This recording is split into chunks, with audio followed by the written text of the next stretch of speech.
Hello and welcome to the Comic Cave. I'm Ramsey, aka Captain Away, and today I'm looking at Maximum Carnage, the video game for the Super Nintendo Entertainment System. Yeah, I wanted an excuse for another short bonus video, and since I just reviewed the comic, I thought it would be fun to take a quick look at the video game as well. Before you even plug in the game, it's already special, because the cartridge itself is red. Cause, you know, Carnage, as opposed to the standard SNES gray, so that's already cool. Unless you're like me and you've got one of the lame gray versions, but I suppose this is actually a supposedly more rare version, so maybe I'm cooler? Then from the moment you turn on the game, you're hit with a rocking soundtrack courtesy of Green Jello, and actually if you beat the game, there's even an ad for a Green Jello album. But since this game is hard as sin, probably all of 5 people ever saw that ad, and I don't even have a picture of it, so you're just gonna have to trust me and my admittedly faulty memory on that one. The main song is called Maximum Carnage and is written for the game, and it actually has lyrics, but I guess they felt the SNES sound chip couldn't have that, so all the music is 16-bit digitized. But it still sounds pretty damn good.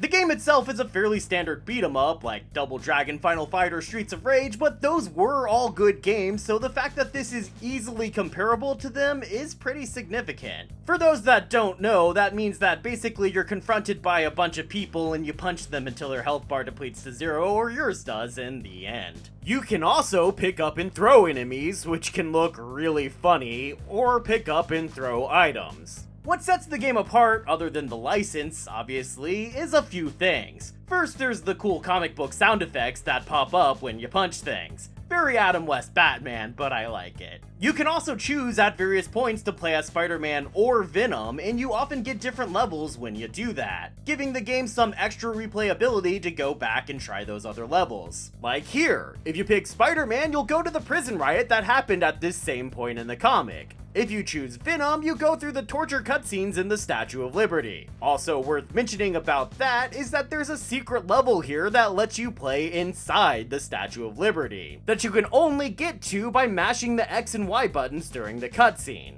It's cool because they actually hint at this by having the cutscene look a little off for those of us who have read the comic. So if you've read the comic, you're kind of rewarded by knowing that something should be different in this shot. It's just one of those little hidden details that they sprinkle throughout the game that make it so cool. There's also some basic superpowers, which of course there should be. As both Spider-Man and Venom, you can swing on webs and climb walls, though I have no idea why the sideways wall crawling looks like that. Did they have a competition for silliest body movements and this is what won? You can also grab things from far away with Spidey's webs or Venom's symbiote, web up enemies, or make shields, which is more of a symbiote power than a web ability, but I'll allow it. It's nice to see a game recognize not just that Spidey has webs, but that he can do multiple things with them. There's not much point to the wall climbing and web swinging because pretty much everything takes place on the ground, but there are power-ups hidden up walls and on special platforms that you can only get to by way of these abilities, so that is pretty cool. It shows the developers really actually thought a lot about their level design because a lot of these power-ups are actually really critical.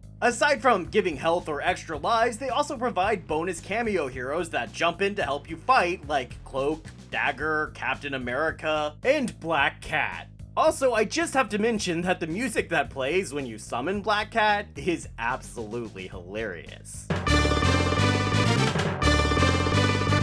Yeah, that's really the music they chose. You can even summon Spidey or Venom, whichever one you're not currently playing as, and once you finish the Fantastic Four level, they'll even bring the Sonic Gun with them, which is major when fighting Carnage. One thing really cool is there's a couple wall crawling segments that actually make use of Spider-Man's spider sense, which honestly not many video games had done, especially by this point. Sure, it would have been nice to get that in combat to let you dodge or counter something, but even just acknowledging it's there feels pretty major to me. I mean, the movies barely even do that. Most notable is the comic book cutscenes, with the art taken directly from the comics, though obviously rendered in this wonderfully cheesy sprite art. Plus, it has added motion. It's super cool visual storytelling and sets up each level perfectly, so you know what you're getting into. That's actually another detail that games basically never had at the time, a reason for why each level is what it is. You're not just jumping to some random desert level or frozen ice level just to provide some extra challenge.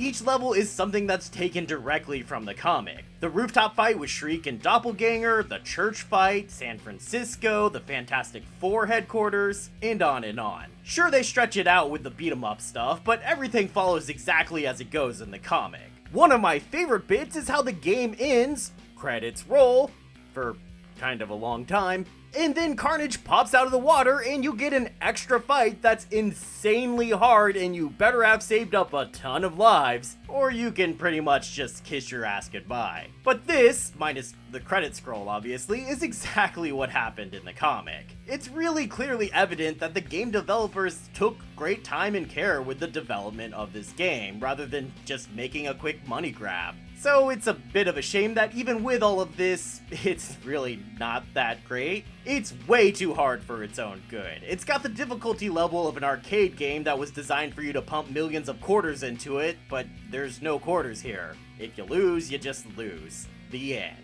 I mean, there are pickups for extra lives that let you keep going immediately, and extra continues that start you over from the beginning of the level, but those are still very limited and you will use them up very quickly. But fittingly, even the difficulty actually thematically makes a lot of sense. This was one of the most difficult times for Spidey. Every single one of these supervillains were more powerful than he was. They were all deadly, unrepentant murderers, and they managed to turn the entire city against him. Something to think about is that story-wise, Spider-Man wasn't fighting criminals and henchmen for these disposable goons. They were the regular people of New York, driven into a rage by Shriek's power. So maybe they're a bit tough because Spidey is holding back, not wanting to hurt them too much. And even still, they're pretty easy compared to how difficult the bosses are. Defeating each boss is usually an insane test of patience. They can typically interrupt your attack, so mainly you need to focus on getting one safe hit in and then running away for a long time until you can do it again.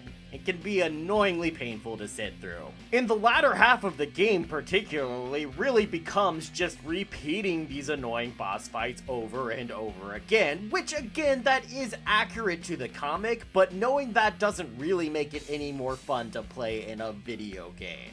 They're already adding things, they probably could have just added in some stuff to break up the action a little bit more. Also, as much as I love the comic cutscenes, the game loses all the heavy moralizing that really drives the plot of the comic, leaving a lot of the dialogue seeming like it's coming out of nowhere and making the game truly seem focused on the carnage. Something the comic tried to deliberately make a point of not doing. So while there's a lot to appreciate about this game, to most audiences, the time and effort and frustration required to put into it would probably just not be worth it, since there's much better Spidey games out there nowadays. So I guess I'll give this a recommendation of medium. While I'll always have a special place in my heart for this infuriating slugfest, don't approach it if you're not ready for a lot of frustration. One last thing I can mention is that the game did get a spiritual sequel of sorts with Venom's Spider-Man Separation Anxiety. Though, from everything I've read, it's essentially just a stripped down version of this game, but based on the Venom Lethal Protector series. Maybe I'll do another of these videos if I ever cover that series. Until then, thanks for watching! There should be another video this weekend to kick off Spooky October, so be sure to stick around for that. If you enjoyed this video and would like to see more like it, please be sure to let me know. I mean, it's pretty cool to play a video game for the channel.